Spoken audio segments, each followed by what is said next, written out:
용산역 같은 데 앞에 가서 감자탕집 이렇게 들어가 있어요. 보면 이제 직장인들 무슨 이야기 하나 들어가 보거든요. 대부분 누군가를 욕하는 사람들 되게 많잖아요. 자기 상사가 됐건 대부분 그렇죠. 뒷담화죠. 왜 욕할까 내용을 이렇게 들어보잖아요. 대부분 나 일하기 싫어서 욕하는 사람들의 목소리는 거의 없고 난 그 일을 이렇게 처리하는 게 맞다고 생각하는데 왜 저 꼰대는 그 일을 자기 마음대로 저렇게 해결하려고 하느냐. 그러니까 일하고 싶은 거예요. 내가 원하는 방식대로 나의 통찰로 내가 원하는 방식대로 일을 하고 싶은 거거든요. 당신의 생각은 경험에 의한 것이고 다 인정하는데 그거 받고 내가 지금 제안하잖아요. 이 젊은 감각으로. 이거에 대해서 좀 기회를 주세요. 들어주세요. 요거거든요. 저는 이런 이야기들이 굉장히 많다고 생각이 들었어요. 그래서 일하는 사람들을 그리자. 그 일 하나 잘하기에도 얼마나 어려운지, 일을 하나 제대로 잘하기에도 얼마나 어려운지, 그다음에 설득을 한다는 것은 얼마나 어려운지. 자, 3프로TV 시청자 여러분 그리고 3프로TV 늘 아껴주시는 우리 투자자 여러분, 요즘은 또 3프로TV 앱을 통해서 많이 보시죠. 오늘 여러분과 신과 대화 시간으로 만나 뵐 텐데요. 매번 뭐 이 주식 시장에 관련된 뭐 또 경제 관련된 분을 모십니다만은 저희가 가끔은 이렇게 살짝은 비껴나가 계신 분들도 가끔 모시죠. 그런 분들 속에서 오히려 인사이트가 빛나는 그런 대화의 시간도 저희가 경험을 해봅니다만은 오늘은 정말 특별한 게스트를 한 분 모시겠습니다. 장그래. 여러분 뭐 TV 미니 시리즈로 정말 공전의 히트를 친 그 장그래가 나왔던 미생의 원작자시죠. 그리고 사실 이제 웹툰을 통해서 굉장히 많이 알려져 계시지만 최근 들어서 이 미생의 시즌 2가 또 오랜만에 신간으로 또 나온다고 하죠. 4년 만에 미생의 신간이 발표가 된다고 해서 어렵게 모셨습니다. 많은 직장인들을 울고 웃게 또 분노케도 하고 또 카타르시스도 주셨던 미생의 윤태호 작가님을 모시겠습니다. 어서 오세요. 네, 안녕하세요. 사실 저는요. 웹툰, 만화 이런 쪽에 유명하신 분을 허영만 화백을 한번 뵌 이후로 네. 처음 뵙습니다. 근데 그 허영만 화백님 그 문화생이셨죠? 예전에. 네, 88년도에 문화생으로 들어갔었죠. 몇 년이나 그러면? 2년 반 정도. 2년 반. 네. 미생이라는 게 사실은 이제 웹툰으로 굉장히 유명해졌다가 이제 사실 2014년에 드라마로 또 굉장했잖아요. 네네. 근데 아쉽게 시즌 2가 안 나왔어요. 그때 이제 8부상도 있었고, 그다음에 이제 시즌 2를 연재하는 그 텀 사이에 그 이제 미생 시즌 1을 할 때 하기 전에 슬럼프가 꽤 길게 있었거든요. 작가님이. 네. 근데 그럴 때는 보통 이렇게 글빛을 많이 치잖아요. 이렇게 뭐 그려주기로 하고 미리 성금을 좀 받는다거나 이런 것들이 많이 있어가지고 미생 시즌 2를 바로 못 들어가고 그 사이에 작업을 해줘야 됐던 게 그 작품이 있었던 거예요. 그래서 인천 상륙 작전이라든지 파인 이런 것들을 이제 또 추가로 작업을 했고, 그다음에 이제 그 작품들이 어떻게 또 영화화가 되면서 너무 또 갑자기 또 막 제 이름이 많이 오르내리고 이래가지고 너무 좀 집중하기가 어렵더라고요. 그래서 좀 숨어 지내기도 했었고 언론 인터뷰나 이런 것도 좀 피하고 그리고 다시 이제 미생 시즌 2 재연재를 들어가면서 건강을 위해서 이제 검도를 시작했는데 네. 그러면서 이제 팔 운동을 좀 더 해야 되겠다 해가지고 푸시업을 하다가 어디에서 빡 하는 소리가 들리는 거예요. 봤더니 제 팔꿈치 인대가 나가가지고 무리를 하셨군요. 네, 그래가지고 본의 아니게 한 2년 또 넘게 쉬고 그랬었죠. 하기야 이 그 그림을 그리셔야 되니까 또 그리시는 팔이 그러셨나 보죠. 그러니까 멍청하게 운동을 한 건데 뭐 사실 그림 그리면서는 이제 보통 한 자세로 그림을 그리니까 목이랄지 허리랄지 만화가들이 이런 디스크가 좀 많이 있거든요. 근데 저는 그런 거는 전혀 없었는데 괜히 그냥 팔에 힘을 좀 더 강하게 주고 싶어가지고 운동을 하다가 운동을 해도 좀 약간 무리해서 하는 스타일이거든요. 좀 마감 하나 더 하듯이. 그래가지고 팔굽혀펴기도 뭐 막 100개씩 매일매일 하다가 이게 이제 인대가 나가니까. 지금은 괜찮으세요? 그래서? 그냥 참고 하는 거죠. 그 잘 안 낫더라고요. 완벽하지는 않으시고. 팔꿈치가 아프니까 네. 그다음에 이제 아픈 부위를 피하면서 작업하려다 보니까 어깨로 무리가 오고 그다음에 이제 목 뒤로 무리가 그렇군요. 오고. 예. 우리가 뭐 역작이라는 표현을 쓰는데 지금 미생 신가는 정말 역작이군요. 그 고통 속에서. 그죠? 근데 사실 저도 그 드라마를 보면서 야, 어떻게 이 직장 생활에 이 정말 말로 표현하기 힘든 그 역학관계와 디테일이 살아 있잖아요. 거기에 보면은 그 심리, 그죠? 윤 작가님도 그런 중소기업이라든지 이런 경험을 갖고 계세요? 뭐 근처에도 못 가봤죠. 저는. 또 어떻게 아시냐 이거예요. 그러면. 이게 이제 출판사에서 제안이 와가지고 하게 된 작품인데 그 전에 제가 30대 초반에 그때 이제 제가 20대 때 IMF가 왔었잖아요.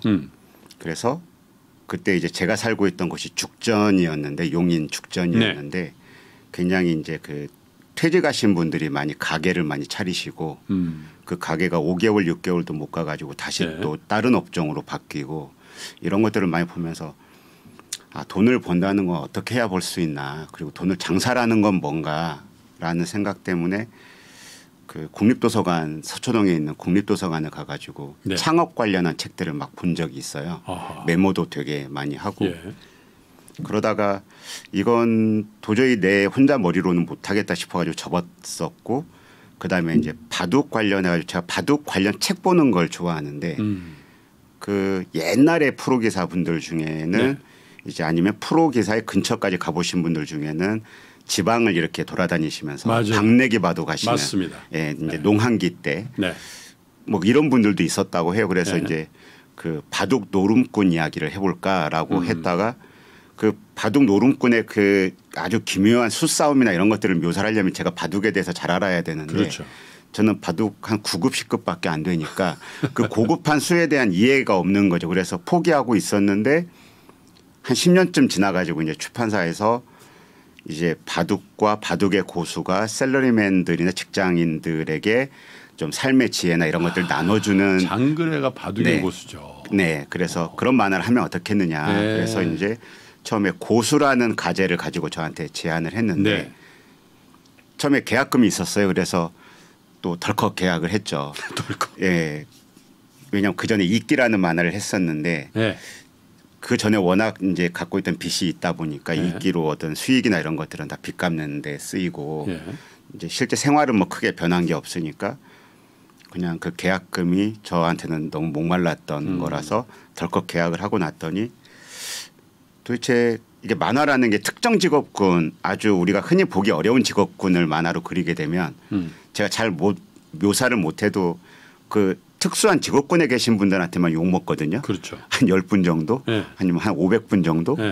그런데 이 샐러리맨이라고 하는 건 우리나라의 절대 다수를 차지하고 절반 이상이죠. 그런데 저는 그 세계를 경험을 못했고 막상 계약을 하고 나서 보니까 주변이 다 적이 되는 거죠. 제가 이제 설득해야 되는. 근데 저는 아무 준비가 안 된 사람이고. 그래서 이걸 어떻게 해야 되나. 그다음에 또 하나의 이제 개념적으로 고민스러웠던 건 바둑의 고수가 이제 고수가 등장해서 뭔가를 하는 내용을 요구했던 건데 바둑의 고수가 예를 들어서 스포츠의 고수가 만화의 고수가 곧 삶의 고수는 아니잖아요. 그렇죠. 그래서 삶이라는 것도 다른 영역에 있는 거고 자기 직업에서 최고가 남한테 어떤 이야기를 한다라는 게 되게 좀 마음에 되게 걸렸어요. 그래서 그리고 고수라는 제목을 제가 쓰는 것도 일단 고수를 어떻게 그려야 될지도 모르겠고 어디선가 들어본 듯한. 네네. 그죠. 그리고 고수는 왠지 너무 신비롭게 다가가야 될 것만 같고 세상 모든 것에 대해서 다 통달해 있을 것 같은데 그런 건 저는 절대 못 그릴 것 같고 그래서 계약을 하고 한 3년 가까이를 끌었어요. 작업을 못 하고 스트레스를 너무 많이 받아가지고 그러다가 그 같이 이야기 자주 하시던 어떤 영화사 대표님이 아니 간단하게 생각해라. 직장에 왔는데 대부분 집이 행복하기 위해서 직장에 오는데 집을 빨리 못 가는 사람들 이야기를 그리는 거다. 예, 이렇게 쉽게 들어가라 해가지고 예. 그때부터 이제 고민을 해서 그럼 장그래라는 캐릭터는 나처럼 아예 사회 생활이라는 것을 처음 경험하는 사람.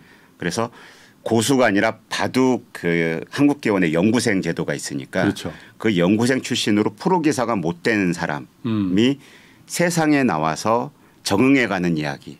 그래서 하나에서부터 10까지 다 알아가는 이야기를 만들게 되면 저와 저의 눈높이와 발맞춰 갈 수 있겠다 해가지고 이제 설득을 했죠. 출판사를. 그러니까 저는 출판사가 그 고수라는 타이틀에 너무너무 몰입하실 그렇죠. 줄 알았는데 네.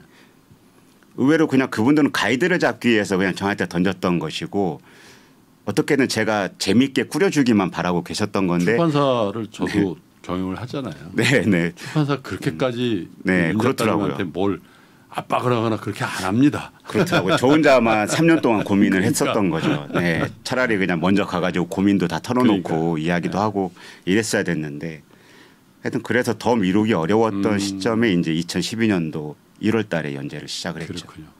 그 참 그러네요. 어떻게 보면 고수가 될 뻔한 게 미생으로 탄생된 거군요. 네, 그죠? 어떻게 보면 대척점에 있는. 네, 어떻게 보면 미생 시즌 1에서 오차장이라고 나오는 오과장이라고 나오는 그 눈빨간 아저씨가 네. 그 영업 3팀이라고 하는 그 팀 내에서는 고수이지 않을까. 그리고 각 영역마다 크고 작고 그릇의 차이는 있을지 몰라도 고수들은 다 있는 거잖아요. 그나저나 큰일 났네요. 드라마를 하려면 장그래 역에 에? 임시완 씨. 임시완 씨도 지금 뭐 엄청난 인기인데 거기다가 또 오과장을 네. 만약에 뭐 부장이나 상무로 만약에 설정을 하고 캐스팅을 하면 이성민 씨가 지금 엄청나지 않습니까? 그분도 전부 다 지금 구름 위에 올라가 계시죠. 지금. 순양그룹 네. 때문에 그죠? 네네네. 야, 근데 어쨌든 이 미생에서 나왔던 분들이 그 이후로도 이 드라마라든지 영화계에 엄청난 예? 네. 그죠? 스타덤에 올랐던. 근데 얼마 전에 임시완 씨가 그 콘서트를 했거든요. 네. 작년 말이었나 뭐 올 1월이었나 콘서트를 했는데 거기에서 이제 중간에 장그래 옷을 입고 등장하는 걸 했었어요. 네. 근데 여기에 이제 장그래라는 캐릭터가 시즌 2에서 대리가 됐거든요. 근데 여기 대리라고 쓰고 나왔더라고요. 그러니까 네. 시즌 2를 여전히 보고 계신가라는 생각 때문에 다시 또 기대가 좀 많이 예, 생기더라고요. 저도 기대가 됩니다. 네. 자, 그런데 그렇다 하더라도 뭐 바둑은 그렇게 뭐 저 고수가 아니라 미생으로 풀이를 한다 하더라도 그 직장에서의 그 영업 3팀의 애환과 뭐 또 그 안에서의 정치 이런 것들은 취재를 하셨어야 될 것 같은데요. 우리나라에 이제 종합상사가 한 6개, 7개 정도 있잖아요. 예. 뭐 삼성물산 아니면 대우 인터내셔널 뭐 이렇게 6, 7개가 있는데 전화했을 때 다 거절당했거든요. 그러니까 최근에 종합상사는 옛날처럼 뭐 냉장고 갖고 가서 해외 팔고 이런 게 아니라 이제 자원 외교 같은 것들을 그렇죠. 주로 하다 보니까 네. 뭐 칠레 구리광산을 뭐 몇십 년 뭐 임대해 가지고 한다든지 그래서 홈페이지를 들어가 봐도 연락처도 없고 요즘 종합상사의 홈페이지는 약간 브로셔 같은 느낌이 있더라고요. 해외 네. 바이어들이나 이런 사람들이 이 회사를 좀 알 수 있게 안내하는. 네. 그래서 연결점도 없었고 다 거절을 당했는데 마지막에 이제 LG 상사 홍보팀에 전화를 해봤어요. 마지막으로. 네. 근데 홍보팀 막내가 전화를 받아가지고 그분이 이제 제 인기 팬이었다면서 네. 그 자기가 전문님을 한번 설득해 보겠다고 홍보팀 막내가 예, 홍보팀스럽네요. 네.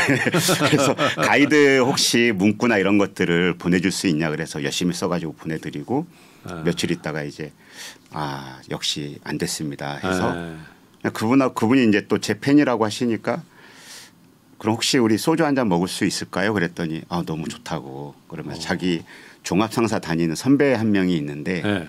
친한 선배가 있는데 같이 나와도 되겠냐 그래서 아하.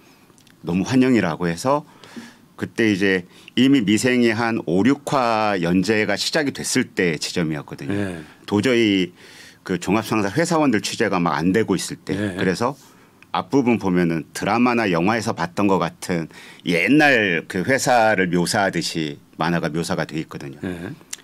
이 젊은 두 분을 딱 만났는데 한 분은 그냥 사원이었고 한 분은 대리였고 이분들 만나가지고 처음에 이제 회사 직제부터 이제 배운 거군요. 배운 거죠. 그래서 저는 과장이 높은지 차장이 높은지 부장이 높은지 몰랐거든요. 왜냐하면 제가 출판사하고 이렇게 일할 때 편집부장 항상 이제 부장님하고만 일하니까 부장님 중에서도 뭐 그냥 뭐 제가 볼 때 마뜩찮은 분도 있을 거고 존경스러운 분도 있을 거고 이렇게 다양하잖아요. 그래서 부장이 저는 굉장히 흔한 건 줄 알았어요. 그리고 그 밑에 그 편집자분들은 대부분 다 이제 기자라고 불렸기 때문에 과장이라고 불리는 사람이 없었거든요. 그래서 그렇죠. 과장은 제가 만나기 힘든 사람이라고 생각을 한 거죠. 그래서 부장이 더 높은가라고 굉장히 헷갈렸었어요. 그래서 맨 처음에 오과장도 제 콘티에서는 계속 오부장으로서 있을 정도로 그걸 몰라가지고 이제 뭐 직급 사원으로 인턴으로 들어가서 사원이 되고 여기에서 이제 몇 년이 되면 보통 대리가 되고 대리에서 몇 년이 되면은 어떻게 이제 올라간다 이런 것들 평균을 이제 안 다음에 이제 그 종합상사라는 곳에 이제 구조도 말하자면 이제 그 트리 모양으로 어떻게 이제 내려오는지 그다음에 대부분 부서가 어떻게 구분되어 있는지 이런 것들이 이제 그 호프집에 앉아가지고 막 그림을 그려가면서 이제 설명을 전부 다 들은 거죠. 그때는 또 녹음할 줄도 몰라가지고 다 손으로 수기로 작성하면서 한 대여섯 시간 이야기했을 거예요. 그분들을 네. 지금까지도 만나죠. 아 근데 제가 이제 드라마를 쫙 다 봤거든요. 근데 이제 그 드라마에서 약간 뉘앙스는 재벌 계열의 종합상사 아닌 듯했어요. 제가 느낀 거. 네네. 예를 들면 삼성의 삼성물산 지금은 다 이름들이 바뀌었는데 예전에는 현대그룹은 현종사라고 그랬어요. 현대종합상사. 네네네. 지금 이름 바뀌었죠. 네. 네. 대우는 주대우. 네. 그게 이제 원래 대우. 오리지널 네임이거든요. LG상사. 지금 대우도 이제 포스코로. 그렇죠. 네. 네. 그런데 그때 제가 학창 시절에 저희 과 한 선배께서 이런 데 다 떨어지신 거예요. 재벌 그룹은. 네네. 그러고 나서 그래도 자기는 종합상사면이 돼야 되겠다고 간 데가 한 군데 있었거든요. 네. 그게 고려무역이라는 회사가 있었어요. 고려무역이요? 네. 그게 거의 유일한 독립 종합상사였어요. 그러니까 모체가 없이 스스로. 네. 삼성, LG 뭐 이런 게 아니고 그래서 그때 기억이 나요. 학교 다니면서 거기 취직이 됐다고 술을 사주면서 야, 나 종합상사면이 됐다. 네네. 그런데 이게 원래 오리지널 상사면이야. 상사만 있는 회사야. 그쵸. 딱 그 기억이 나요. 그래서 저는 이제 그 드라마를 보면서 저기는 고려무역이다. 아마 지금 없어졌을 거예요. 네. 근데 이제 왜냐하면 종합상사 제도가 사실은 그러게요. 개발연대에 수출을 촉진하기 위해서 뭐 세제 혜택도 주고 막 선택과 집중을 하는 사실 그 시스템으로 만든 거죠. 최근에 기사들 보면 종합상사들도 체질 개선하려고 굉장히 많이 그럼요. 이제 바뀌고 있다고 하더라고요. 그리고 일본에서 나온 거거든요. 도추 상사, 미쓰비시나 막 이런. 미쓰비시, 스미토모 뭐 이런 상사들. 최근에 또 세계적인 투자의 거장이죠. 워런 버핏께서 작년인가 재작년에 일본의 종합상사 주식을 대거 사가지고 야 선견지명 그리고 자원이 올라버렸죠. 네네. 그래서 대단하다는 얘기 들었는데 어쨌든 그렇게 이제 저 취재도 하시고 이렇게 해야 되는데 본격적으로 막 취재를 그 안에 들어가서 하신 건 아니고 그렇게. 그러니까 대부분 이제 회사는 거부를 했기 때문에 공식적으로 회사랑 취재를 할 수가 없었고 이 젊은 분들하고 이제 거의 2주에 한 번씩 만난다거나 해가지고 만나면 한 6, 7시간씩. 그렇군요. 수기로 막 써가면서 그러니까 이분들은 제가 어떤 걸 원하는지 모르잖아요. 제가 그때 이제 취재의 어떤 원칙이나 기본을 좀 느낀 게 있는데 이 젊은 분들은 제가 이제 이분들보다 나이가 많으니까 언어의 수준을 어느 정도로 해야 될지 요즘 그 회사 다니시는 분들은 그 영어를 굉장히 많이 섞어서 쓰잖아요. 대화를. 근데 이분들이 딱 봤을 때 제가 분명히 멍청한 표정을 짓고 있거든요. 못 알아먹는. 그러니까 또 너무 또 쉽게 표현을 하면은 약간 무시하는 듯한 느낌이 될 것 같고 그런 게 느껴져 가지고 아예 제가 멍청한 질문을 하나 했죠. 그랬더니 이분들이 그다음부터는 이 사람 진짜 멍청하구나 아는 게 없구나 해서 아이스 브레이킹을 아주 하셨네요. 수준을 딱 낮춰 가지고 이야기를 하고 그러니까 이분들이 요즘 그 당시에 이제 직장인 분들이 대부분 발표나 이런 것들을 많이 한 세대다 보니까 말을 굉장히 잘하더라고요. 말을 굉장히 잘하고 언어가 정제돼 있고 그다음에 이제 그 기본적인 사례를 이야기해 주고 여기에서 저희 회사 같은 경우는 이렇습니다. 라고 이제 변형된 어떤 회사마다 변형된 특성을 같이 이야기를 해주니까 저는 이분들한테 뭐 회사의 기업 비밀을 얻으려고 가는 건 아니잖아요. 그러니까. 아주 노멀한 어떤 걸 들으러 가는 거기 때문에 그런 것도 이제 배려해가지고 저에게 자유도가 생기는 거죠. 어떤 이제 표준 하나를 알게 되고 그분들의 회사의 사정을 알게 되면은 그 사이에서 이제 제가 그 만화에 쓸 수 있는 그 영역이 생기기 때문에 그런 점들이 되게 좋았던 것 같아요. 어떠셨어요? 이렇게 간접 체험이지만 대기업과 중소기업 간의 차이랄까? 사실 대기업은 계속해서 이제 그 나라에서도 그렇고 외부에서도 그렇고 그 대기업의 내규나 이런 것들이 시험대에 올라가잖아요. 그렇죠. 그래서 끊임없이 사회적인 감시를 받고 있어서 사실 어떻게 보면 외부로 알려져 있는 게 굉장히 많죠. 정보나 이런 것들이 그 대기업 같은 경우는. 근데 중소기업은 솔직히 2명, 3명에서부터 시작해가지고 뭐 한 100명, 200명 있는 회사도 중소기업이니까 거기에는 회사마다 다 다른 것 같아요. 그 내규나 이런 것들도 어떤 데는 정말 납득하기 어려운 것도 내규라고 있는 경우도 있고 그래서 중소기업은 딱 여기다라고 회사를 특정해 가지고 취재를 하기가 너무 좀 어려웠습니다. 그래서 중소기업은 대부분 무역보험공사나 코트라 아니면 이제 신용보증기금 같은데 쪽과 이제 찾아오시는 기업들 또는 그쪽에서 이제 투자를 받기 위해서 상담을 했던 것들로 이제 요즘 중소기업들이 어떤지 이런 것들을 이제 들으면서 이제 또 특히 무역보험공사 같은 경우는 해외 추심 같은 걸 가잖아요. 그렇죠. 무역 사고가 일어났을 때 이런 이야기들을 들으면서 중소기업이 그 약 예를 들어 10억이라는 어떤 일을 하기 위해서는 어느 정도 몇 명이 일을 하고 있는지 몇 명 정도가 일을 해야 맞는 건지 뭐 이런 것들도 다 듣게 됐고 그렇군요. 뭐 그렇게 취재를 하게 되더라고요. 중소기업은 직접 찾아가지는 못하겠고. 네. 근데 어쨌든 직장의 어떤 그 모습 풍경이라는 게 많이 변하잖아요. 네네. 제가 이제 92년도에 제 직장생활 할 때만 하더라도 글쎄요 상명하복 네. 그게 굉장히 강했고요. 네. 하물며 그 야근이라든지 뭐 이런 것들도 그냥 의뢰 부장이 그렇죠. 퇴근 안 하시면 그렇죠. 우리도 그래서 농담 삼아서 그랬던 기억이 나거든요. 조금 빨리 나갈 때 네. 부장님께 애교스럽게 부장님 집에 좀 다녀오겠습니다. 그렇죠, 그렇죠. 네. 네? 항상 나의 주 생활 공간은 직장이고 집에는 가끔 갔다 오는 그렇죠. 그런 느낌은 요즘은 뭐 만약에 그런 분위기를 만든다.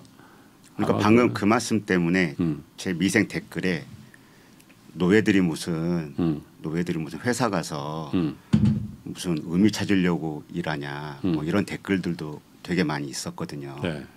근데 생각해 보면 집에서 생활보다 직장에서 보내는 시간이 더 월등하게 많잖아요. 월등히 많죠. 여기에서 자신의 자아나 이런 것들이 반영되지 않고 실현되지 않고 그 일에서 자기 자아를 빼고 과연 일을 할 수 있을지 그러니까 그게 구분이 되는지 자아와 실제 그 가족보다 더한 시간을 보내는 이 일터에서 자기라는 사람이 진짜 기계처럼 톱니바퀴 하나의 역할만 할 수가 있는지 저는 그게 불가능하다고 봤거든요. 그래서 이제 제 취재 도와주시는 분들도 매번 만화가 나올 때마다 이제 댓글 그분들도 다 같이 보고 예를 들어서 이제 시즌 1에서 그 임원을 상대로 해가지고 PT하는 장면이 있었어요. 그 오과장이 그렇죠. 오과장 팀이 그때 이제 트레이에다가 이제 펜 색깔별로 이렇게 놓고 막 이런 것들을 보고 댓글로 누가 노예들 하는 집 봐라 막 이러는데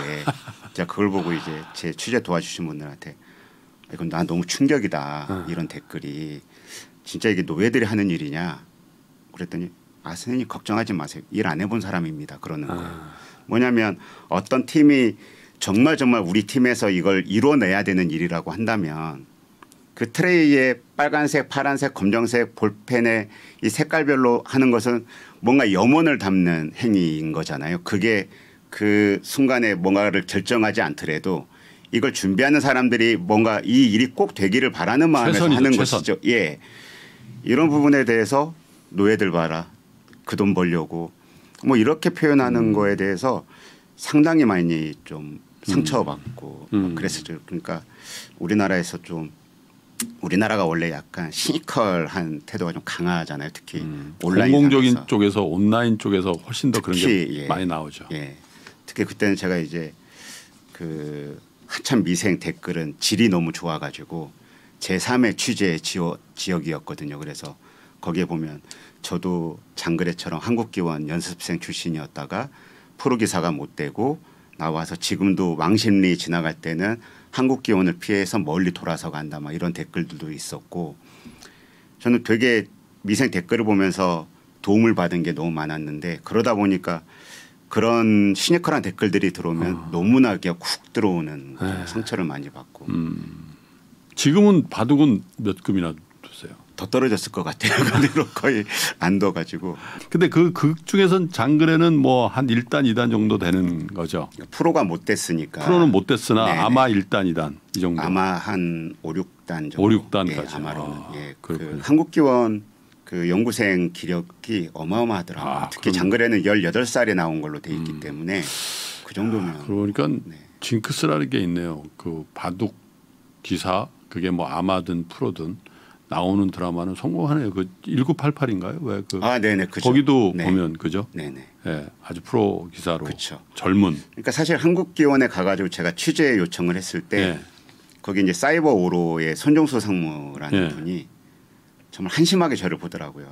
또 왔냐. 그러니까 방송이건 소설이건 만화건 뭐건 간에 그 그 바둑을 좋아하시는 분들이 굉장히 많이 있는 거예요.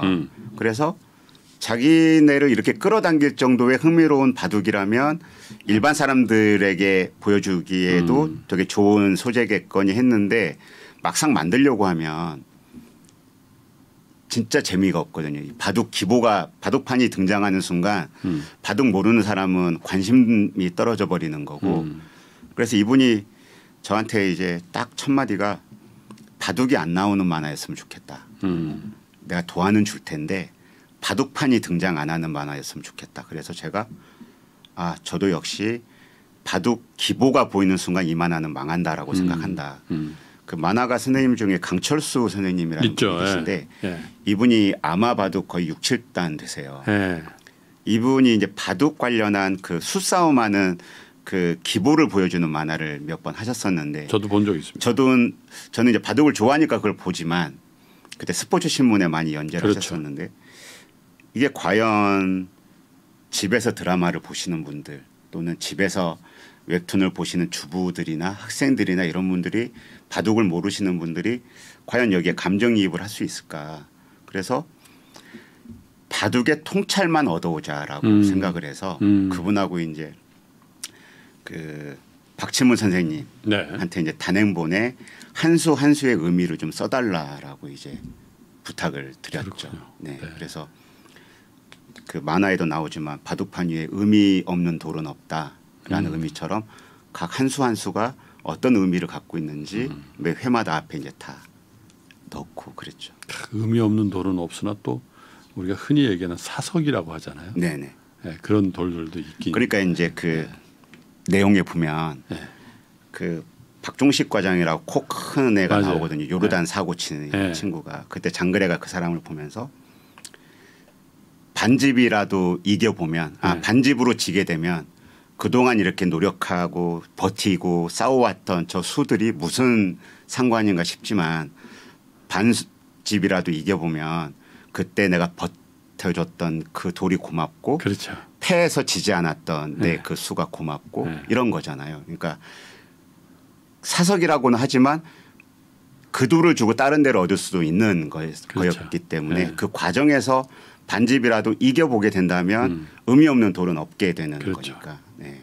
아마 그런 것들이 다 어떻게 보면 한 수 한 수를 놓을 때 이 절박함이랄까 그런 것들이 다 반영된 그런 대사인 것 같다라는 생각이 드는데 요즘 이제 MZ 세대라는 용어를 많이 쓰잖아요. 그래서 MZ 세대들이 많은 구성원을 차지하고 있는 직장의 풍경의 변화가 굉장하다. 그래서 저희 프로그램에도 이런 것만 연구하신 분을 한번 모셔서 방송을 한 적이 있거든요. 한 달 전에 엄청난 논란이 됐어요. 기성세대와 MZ세대의 입장의 차이 또 MZ세대 위주의 어떤 어떤 사회적인 어떤 변화에 대해서 기성세대들이 그렇게까지 그 댓글로 이렇게 표현할 줄 몰랐는데 굉장한 반감 같은 것들로 드러내는 분이 있고 그래서 어떻게 변화를 보고 계세요? 최근에 저는 이제 카카오 웹툰하고 일을 하니까 연재처가 거기고 하니까 주로 IT 업계에 계신 분들 많이 보게 되거든요. 근데 사실 우리나라 같이 역동적인 사회가 또 있을까 싶거든요. 그러니까 취재 때문에 이제 요르단도 4번 정도 가보고 가나도 가서 보고 우리나라는 한국전쟁 이후로 정말 그 분기점들을 보게 되면은 사실 저희 아버지 세대 또는 저희 형님들 세대, 삼촌들 세대 정도면 내가 과연 저 세대였을 때 이분들만큼이라도 버텨올 수 있었을까 싶을 정도로 손으로 편지 쓰고 손으로 전보라는 걸 붙이고 이랬던 분들이 전화기도 돌려가지고 쓰시던 분들이 혹은 전화기가 이렇게 보급되기도 전에 사셨던 분들이 지금 스마트폰으로 자기 자식들하고 동영상도 나눠서 보고 이러시잖아요.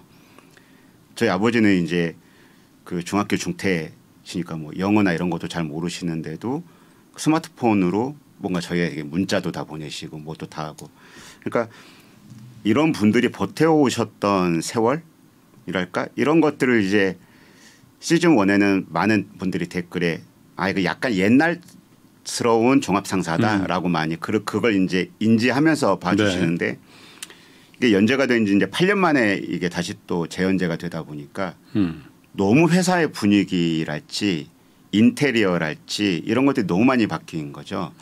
저도 이제 시즌 2 하면서 거기에 이제 철강 플랫폼이라는 이슈가 이제 만화에 나오기 때문에 동국제강 스틸샵이랄지 아니면 현대상사 같은 데도 막 취재를 가보고 했는데 옛날 같은 회사 분위기가 너무 세련됐고 옛날에는 다른 데는 다 회사 인테리어나 이런 게 세련돼도 종합상사는 상사만의 분위기가 있었어요라고 하는 거는 2010년대 후반까지는 가능했을지 몰라도 지금은 너무 아닌 거죠.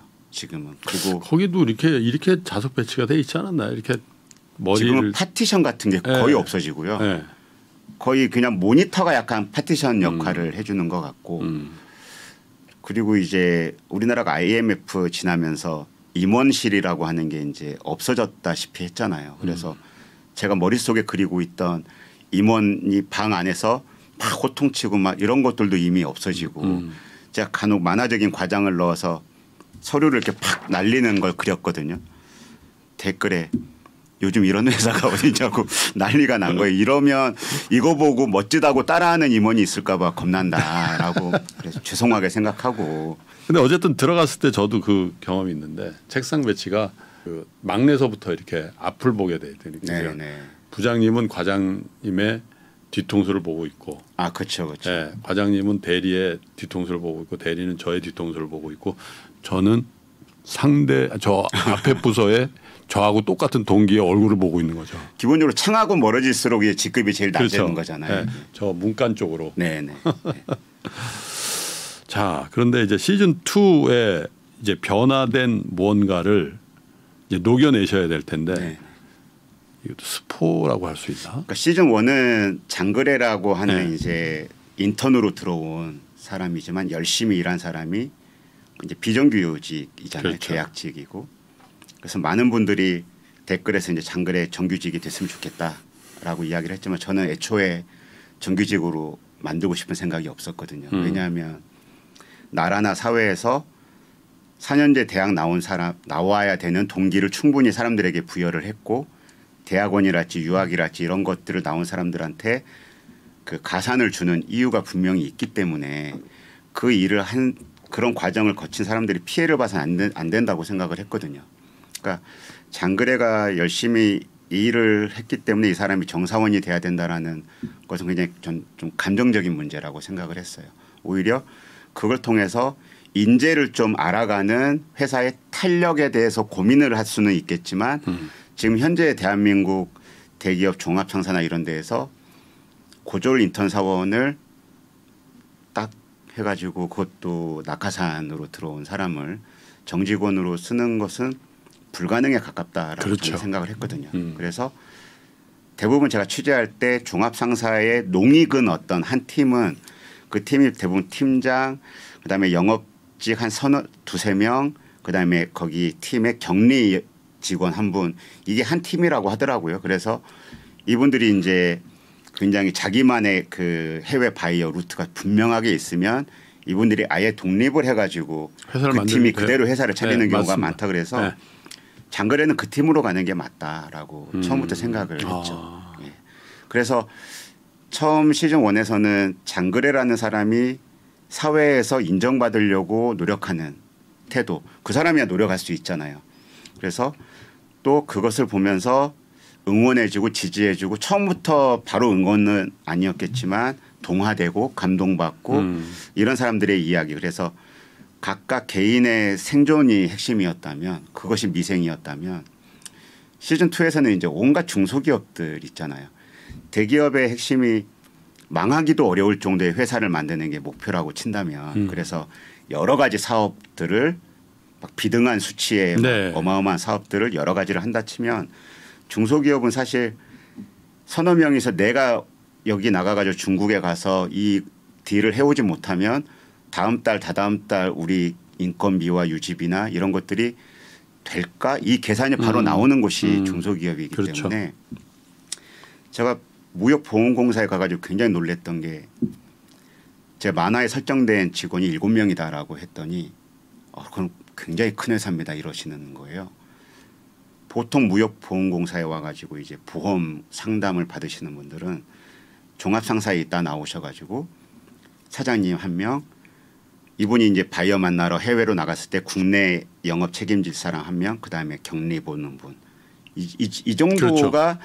한 100억 한 150억 이 정도 일을 한다고 하더라고요. 뭐 사실 무역 금액 기준이니까 마진율이 한 1.5%. 1.5%. 네. 예. 2%면 무지하게 많아요. 그러면은 그걸로도 월급 주기도 빠듯한 거예요. 진짜 그렇더라고요. 그렇죠. 네. 야 이건 미생 시즌 2는 회사가 미생으로 가야 되는 게 맞다. 아 회사가 네. 미생이다. 그래서 거기에서 이제 우리는 신문이나 이런 데에서 이제 뉴스나 이런 데에서 오너 리스크라는 말을 들어봤지만 사실 예. 오너 리스크가 제일 큰 곳이 중소기업이거든요. 그 고생하다가 쓰러지게 되면 오너가 쓰러지게 되면 쓰러지면 정말 방법이 없는 거고 네. 그분이 나가서 구두로 약속했던 거 혹은 회사에 서류화되지 않은 어떤 온갖 약속들이나 거래들이 혹은 받기로 한 돈이 안 들어오는 경우도 많을 테고 어떤 이것들이 중소기업의 공포겠구나. 예, 그런 생각을 그래서 시즌 2의 일부에서 이제 한 중소기업이 다른 중소기업 하나를 인수하는 이야기를 쓰면서 굉장히 좀 중소기업의 좀 내밀한 이야기들 많이 배우게 됐죠. 그때는 회계사분들 이런 분들 이야기를 좀 많이 들었습니다. 그래도 작가님이 미생 시즌 2 그죠?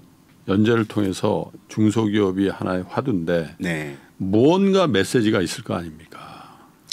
그러니까 사실 메시지가 제 눈앞에 먼저 서게 되면은 예. 사실 아이디어가 잘 안 나오는 것 같아요. 아하. 그러니까 시즌 1도 사실은 메시지까지는 생각하지 않았지만 그 제가 이제 그 용산역이나 이런 데 옛날 지금처럼 깔끔하게 개발되기 전에 용산역 같은 데 앞에 가서 감자탕집 이렇게 들어가 있어요. 보면 예. 이제 직장인들 무슨 이야기 하나 들어가 보거든요. 그래서 이제 술 친구 몇 명하고 가서 저는 이야기 들으려고 가보면 대부분 누군가를 욕하는 사람들 되게 많잖아요. 자기 상사가 됐건 대부분 그렇죠. 네. 뒷담화죠. 근데 왜 욕할까 내용을 이렇게 들어보잖아요. 대부분 나 일하기 싫어서 욕하는 사람들의 목소리는 거의 없고 난 그 일을 이렇게 처리하는 게 맞다고 생각하는데 왜 저 꼰대는 그 일을 자기 마음대로 저렇게 해결하려고 하느냐. 그러니까 일하고 싶은 거예요. 내가 원하는 방식대로 나의 통찰로 내가 원하는 방식대로 일을 하고 싶은 거거든요. 그러니까 당신의 생각은 경험에 의한 것이고 다 인정하는데 그거 받고 내가 지금 제안하잖아요. 이 젊은 감각으로 이거에 대해서 좀 기회를 주세요. 들어주세요. 요거거든요. 저는 이런 이야기들이 굉장히 많다고 생각이 들었어요. 그래서 일하는 사람들을 그리자. 일하는. 아하. 그래서 이제 미생 댓글에 시즌 1 때 얘네들은 회사에만 있냐 왜 집 가정생활이 안 나오고 노예만 그리고 있다 이러는데 회사에 나와서 일하는 이야기만 그리려고 했거든요. 그래서 그 일 하나 잘하기에도 얼마나 어려운지 일을 하나 제대로 잘하기에도 얼마나 어려운지 그다음에 설득을 한다는 것은 얼마나 어려운지 설득. 예. 그래서 그때 이제 미생 시즌 1의 보고서에 대해서 하나가 나오는데 저를 도와주셨던 조력자분이 취재 도와주셨던 분이 선생님 그 보고서는 설득하기 위해서 쓰는 겁니다. 근데 제일 먼저 자기 자신을 설득해야 됩니다. 이 보고서는. 그래야 자기 자신이 설득이 돼야 보고서가 완성이 되고 그 보고서가 남을 설득시킬 수 있는 그렇죠. 힘이 됩니다. 이게 대리머리에서 나온 이야기인 거예요. 그래서 그 이야기 들으면서 나는 과연 나를 설득하는 콘티를 내용을 쓰고 있었는가라는 막 이런 태도에서부터 굉장히 미생하면서 저라는 사람 역시도 눈이 막 맑아지는 느낌도 나고 좀 그랬죠. 그래서 시즌 2는 중소기업이 어찌됐건 버티는 이야기 뭐 이렇게 이제 가게 되는 것 같아요. 장그래 등이 창업한 중소기업 또 포함. 거기에 이제 그 코 이렇게 나온 요르단 사건 일으킨 애의 부정한 어떤 일을 그렇죠. 결제해 준 부장이 있어요. 있어요. 김구련 부장이라고. 네. 그저 오가장 한약주 뭐 그 네네네. 그분이 책임을 지고 깔끔하게 퇴사를 해요. 그렇죠. 그러니까 원 알루미늄에 이제 거기 부장으로 이제 말하자면 좌천받아서 가게 되는데 그분을 모셔와 가지고 이제 이 중소기업의 사장으로 영입하고. 만드는 거죠. 예. 그래서 제가 그 김종수 배우님 한번 내부자들 시사회 때 만났는데 부장님 이제 사장입니다. 앞으로 계속 나오실 겁니다. 했는데 그게 벌써 몇 년이 돼가지고 너무 죄송하죠. 근데 어쨌든 그 큰 조직에서는 루저, 그죠? 그 부장도 루저고 오과장도 루저고 그래도 뭐 다 루저죠. 다 루저인데 루저들이 그 김대리도 자기 승진 확률을 봤더니 난 지방대 출신이고 여기에서는 줄도 없고 가망 없다 해서 스스로 퇴사하고 합류하는 거거든요. 그러니까 어떻게 보면 루저냐 아니냐로 기준으로 본다면 루저 쪽이겠죠. 그렇군요. 네. 러브라인은 어떻게 됩니까? 장그래가 좋아했던 그러니까 러브라인을 잘 한 번도 그려본 적이 없는데 제 지금까지 만화 역사상 근데 이제 시즌 2의 1, 2, 3부 중에 1부가 창업 그다음에 회사를 폼을 갖추는 것이 1부였고 지금 연재하고 있는 2부는 출장이거든요. 그래서 지금 장그래는 요르단에 나가 있고 장백기라는 안경 쓴 캐릭터는 미국의 철강 이슈 때문에 나가 있고 3부를 이제 결혼이라고 잡았어요. 그래서 3부에서는 이제 이 입사 동기 원니터 내셔널이라는 곳의 입사 동기 그러니까 장그래, 장백기, 안영이, 한성률 이런 캐릭터들이 나이대가 다 비슷하거든요. 그렇죠. 그다음에 그 옹길이라고 하는 장그래 회사에도 이제 조아영이라는 또 신규 캐릭터가 생겼고 이래서 그다음에 이제 노총각 그 김대리가 살아있기 때문에 이들끼리 이제 어떻게 이제 결혼이라는 걸 어떻게 고민하는지 그러니까 연애 이야기라기보다는 요즘 또 결혼을 잘 못하고 안 하고 하는 풍조가 그래서 좀 기름기 좀 말랑말랑하고 좀 예쁜 내용들의 기름기는 좀 제거하고 역시 일하는 사람들의 삶이고 거기서 뭐 낭만적인 지점도 있겠으나 결혼도 엄연히 현실인 거잖아요. 그래서 좀 많이 고민 중에 있습니다. 이 지금 30대 초반이 된 이들이 결혼을 어떻게 생각할지 그리고 결혼에 대해서 어떤 고민을 하고 있을지. 그러니까 결혼 이야기라는 게 이 캐릭터들을 꼭 결혼을 시키겠다가 아니라 결혼을 난 하지 않아라는 것도 결혼에 대한 태도인 거잖아요. 그렇죠. 그래서 그런 부분까지도 같이 넣기 위해서 좀 게시판 많이 막 돌아다니고. 그러니까 이제 사실 그 감성적인 터치가 굉장히 강했던 그 느낌이 있거든요. 미생이 그죠. 근데 그거는 사실 경험해 보지 않은 분 입장에서는 저런 터치가 어떻게 나오지 그런 생각들을 많이 하면서 사실 시즌 1 나올 때 2012년도만 해도 그 전에는 그 뭐였죠? 그 옛날 드라마로 나왔던 회사의 이야기, 네. 드라마로 나왔던 뭐 이런 것들 보면 되게 연애 이야기가 주다 보니까 그렇죠. 미생만 해도 그 당시에는 되게 드라이하다라고 이야기를 했었거든요. 근데 시간이 지나고 드라마가 나오고 나서 보니까 굉장히 따뜻함으로 채워져 있는 부분들도 있고 그다음에 독자들이 게시판이나 이런 데서 스스로 공유하면서 따뜻하게 풍족하게 만들어준 부분들이 있어요. 특히 또 드라마 같은 경우는 BGM이랄지 아니면 실제 캐릭터로 나왔던 배우분들의 어떤 네. 처연한 표정이라든지 이런 것들이 이제 만화에서 다루지 못한 부분을 채워준 부분들이 있어가지고 사실 저는 드라이하게 작업했다고 생각하는데 굉장히 풍성해져 있더라고요. 그래서 드라마를 보고 시즌2 만화를 보시는 분들은 너무 깝깝하다. 중소기업 이야기 너무 깝깝하다. 너무 불편하고 사실 우리가 이렇게 힘든 이야기를 봐야 되냐. 근데 시즌1 연재할 때도 그 회사 퇴근하고 만화 보는데 다시 회사 출근한 기분이라고 막 많이 그러셨거든요. 솔직히 그 드라마 보면서 네. 솔직히 마음이 편안하지는 않았어요. 네네. 솔직히. 네. 근데 지금 보면서도 뭔가 시즌2 드라마 나오면 아마 더 그러실 거예요. 왜냐하면 깝깝한 이야기가 엄청 많이 나오기 때문에. 그러고 보니까 이 그 회사를 배경으로 한 많은 드라마가 있었는데 제 기억에 선명하게 남은 2개의 드라마를 꼽으라면 지금 작가님이 그렸던 미생과 이선균 씨가 나왔던 나의 아저씨. 네네. 네, 그것도 네, 거기서 보면은 보면서 불편했던 영화 드라마인데. 그렇죠. 그렇죠. 그리고 거기서 보면 삶의 어떤 태도, 기준점 이런 것들이 이제 건축공항에 빗대 가지고 이야기를 하잖아요. 그렇죠. 그 이성균 씨가.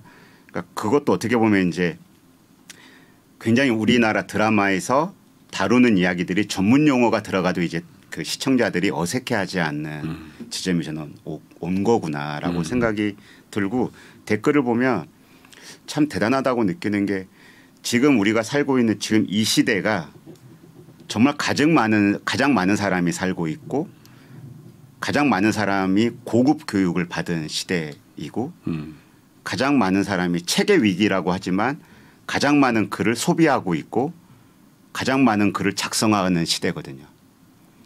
옛날엔 지금처럼 문자 이런 거 안 했으니까 게시판이나 이런 데서 그렇죠. 글을 안 쓰고 블로그도 없었고 페이스북도 없었고 대부분 말로 하고 이랬거든요.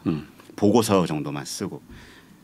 지금 독자 세대, 시청자 세대에는 어떻게 보면 가장 고도화되어 있는 인류 중에 가장 고도화되어 있는 사람들을 창작자들이 만나고 있는 시대거든요. 그리고 가장 다채롭고 다양하고 자기 견해에 대해서 부끄러움 없는 세대를 만난 거라고 저는 생각이 들거든요.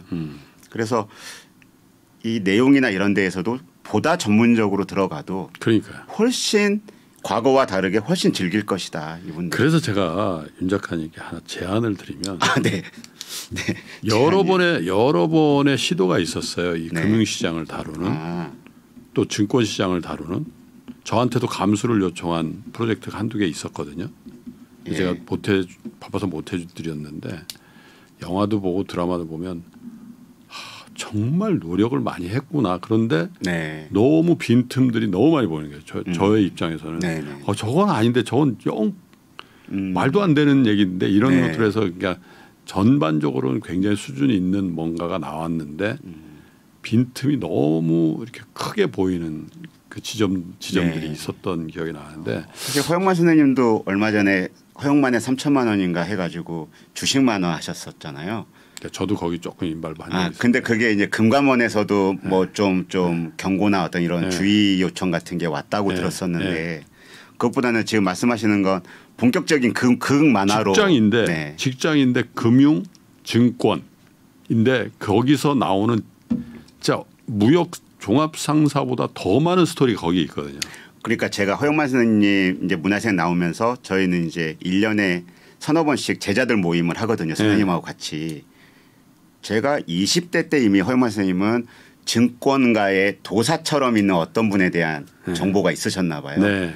그때부터 이걸 너무 타짜처럼 만화로 하고 싶어 하셨어요. 이게 꿈이었어요. 꿈. 그러니까 허영만 선생님의 꿈 중에 그 말에서 내리지 않는 무사라는 징기스칸 만화가 꿈이 하나가 있었고 그 대륙에 대한 어떤 로망이 있으셔가지고 그다음에 이제 증권 만화 아주 잔혹한 돈에 대한 이야기 그다음에 이제 도박 만화 뭐 이런 요리 만화 도박을 쉽게, 하셨고 요리 예, 하셨고 쉽게 하셨고. 근데 이제 증권 만화를 기회가 온 게 이제 너무 연세가 많이 드신 다음에 이제 그러니까 이제 아예 극화처럼 갈 거면 지금의 증권 이 당대의 이 시점이 아니라 조금 더 뒤로 가든지 그래서 특정한 어떤 사건이나 이벤트를 좀 풍부하게 다루든지 이거는 이게 이제 제가 저한테도 뭐 그 드라마는 아니고 뭐 다큐멘터리를 한번 제작하자고 그 오교했거든요. 근데 실제로 제가 이제 주식 운용을 할 무렵 그러니까 90년대 초중반 또 2000년대 이럴 때는 닉네임들이 굉장히 많았어요. 얘는 백할머니도 있었고 광화문 곰도 있었고 그다음에 피스톨 박, M60, 라이플 장. 네. 흥미진진합니다. 막. 그러니까 지금처럼 유튜브나 SNS가 발달되지 않았을 때는 그분들은 아는 사람만 아는 거잖아요. 그렇죠. 그러니까 얼마나 그 비밀스럽고 그럼요. 그게 이제 감춰진 그러니까 정보 비대칭성이 사실은 가장 매력적인 거거든요. 이게. 그러니까 저는 실제로 백할머니를 뵌 적이 있거든요. 한복을 입고 계세요. 그 아우라가요. 그 명동 뭐 그냥 유명한 사채업자 뭐 이런 분들 같이 신비로움이 있는 거잖아요. 그렇죠. 그리고 이제 채권 수집상이라고 그때는 그렇게 썼으니까 일본 말로 낙가마라고 그러거든요. 아, 네네네네. 채권 막 그 공채 막 전화기 사면 그때 채권 사야 되고 막 차 사면 그런 거 막 수집하러 다니고 그런 얘기들을 쫙 명동과 여의도를 딱 한번 해요. 그러니까 사실 사채 이야기도 만화가들이나 창작자들이 가장 좋아하는 이야기고 한 70, 80년대 그때 당시 그러니까 우리나라가 막 번영을 막 하려고 막 다들 부글부글 끓어오르던 때 이때가 이제 주식이랄지 그 사채랄지 뭐 이런 쪽에 신비로운 분들이 굉장히 많이 있더라고요. 90년대까지도. 그렇죠. 저는 이제 90년대를 20대로 보냈으니까 그때 나는 20대 지나온 지 얼마 안 되는 것 같은데 가끔 페이스북이나 이런 데에서 91년도 종로 이런 사진들을 보면은 이렇게 낡았었다고 그 시대가 이런 생각이 들 정도니까. 하긴 그땐 인터넷도 90년대 초반에는 없었고 하니까. 그렇죠. 종로 뒷골목에 기원도 꽤 많았죠. 많았죠. 그때는 또 거기 종로에 이제 한국 기원이 있어가지고. 있었죠. 네. 한국 기원이 거기 있었죠.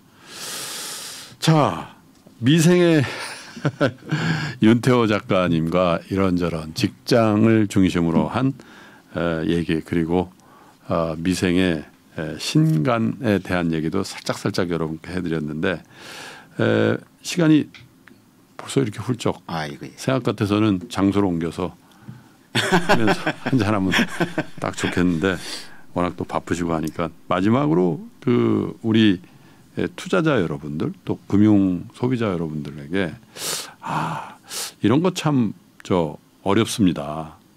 또 이렇게 전문가들이 많이 보시니까 또 수입이 워낙 부자시지만 또 부정기적이시죠? 그렇죠. 그렇죠. 네. 그러니까 이제 그런 부분에 대한 어떤 뭐랄까 좀 알고 싶은 거 이런 거 있으시면. 그 최근에 이제 만화 콘텐츠 업계가 이제 옛날에는 종이로 인쇄해가지고 독자들한테 보여주는 이제 출판이 주였다면은 지금 이제 완벽하게 IT로 돌아섰거든요. 그렇죠. 네. 그러니까 미생 같은 경우는 250만 부 이상 판매가 됐지만 그거는 그 당시 때의 어떤 드라마의 어떤 성취 이런 것도 분명히 영향이 있었고 그래서 미생의 단행본 기준이 출판 만화가 다시 활성화된다라는 기준이 될 수 없거든요. 지금은 완벽하게 웹툰이나 디지털로 옮겨간 것 같고 근데 디지털로 옮겨갔더니 어떤 현상이 생겼냐면 작가건 사업자건 간에 굉장히 좋아진 게 국경이 없어진 거예요. 그렇죠. 이게. 그러니까 종이 출판을 하게 되면 물류가 이동을 해야 되잖아요. 또 거기에 번역을 해야 되고. 근데 지금은 번역만 하면은 그 트래픽만 감소할 수 있다면 세계 어디건 나갈 수 있다는 디지털의 힘이죠. 네.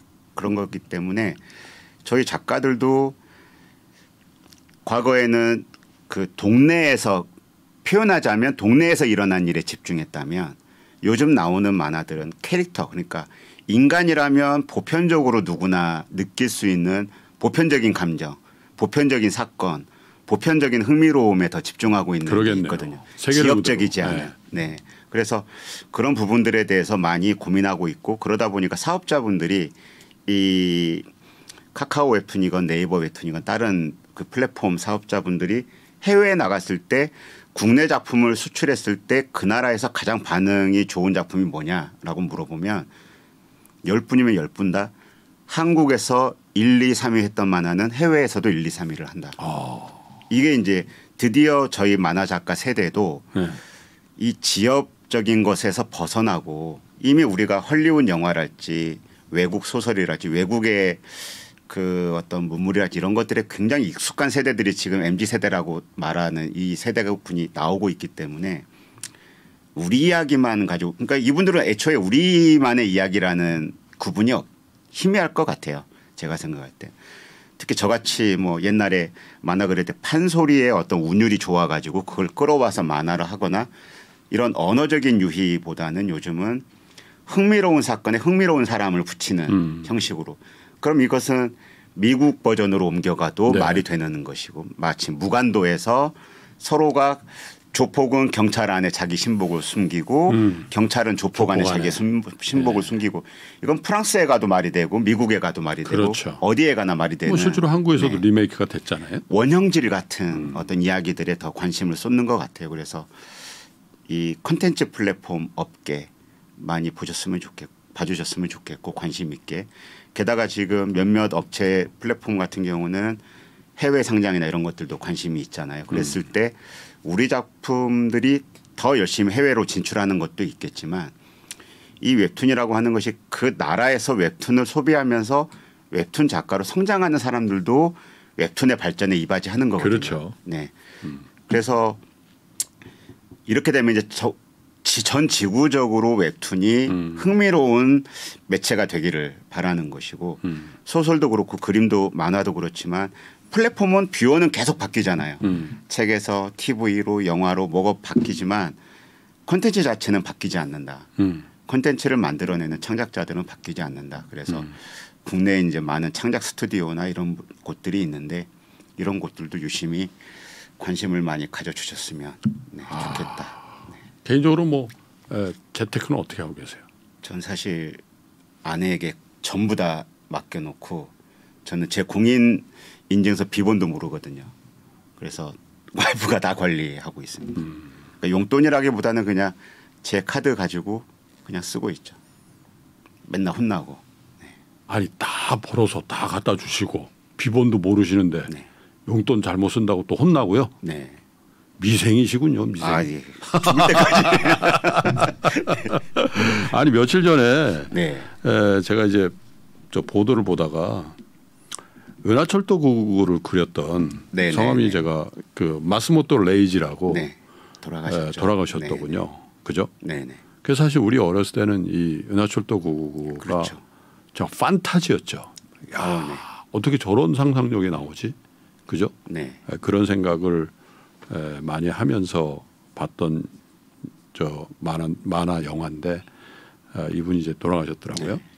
근데 이제 제가 왜 이 말씀을 드리냐면 우리 윤태호 작가님께서 사실은 좀 장르는 좀 다를 수 있겠습니다만은 앞으로도 정말 좋은 작품 많이 주셔서 어른들에게도 정말 늘 마음속에 그 판타지를 가질 수 있는 그런 작품들 그리고 그게 말씀하신 것처럼 디지털라이제이션이라는 과정을 통해서 전 세계의 독자를 사로잡는 큰 작품 또 큰 작가가 지금도 이미 뭐 그렇게 하고 계십니다만은 되어주셔서 제가 늘 존경하는 선망의 대상이 되어주시길 바라겠습니다. 아유, 감사합니다. 오늘 이렇게 인터뷰 와주셔서 감사합니다. 네, 감사합니다. 증권에 관련된 거 하실 때는 꼭 저를 찾아주십시오. 꼭 연락드리겠습니다. 출연도 사양하지는 않습니다. 아, 네네. 네. 자, 오늘 색다른 순서를 좀 가져봤습니다. 미생의 윤태호 작가님과 말씀 나눠봤는데 이미 뭐 사실 한국의 웹툰이라는 게 이제 전 세계적으로 이제 히트를 치고 있고 또 산업의 영역으로도 의미 있는 진전이 있는 분야죠. 흥미가 있을 것 같고요. 미생 시즌2도 여러분 많이 사랑해 주시면 좋을 것 같습니다. 저는 다음번 신과 대화 시간에 다시 찾아뵙겠습니다. 끝까지 시청해 주신 여러분 고맙습니다.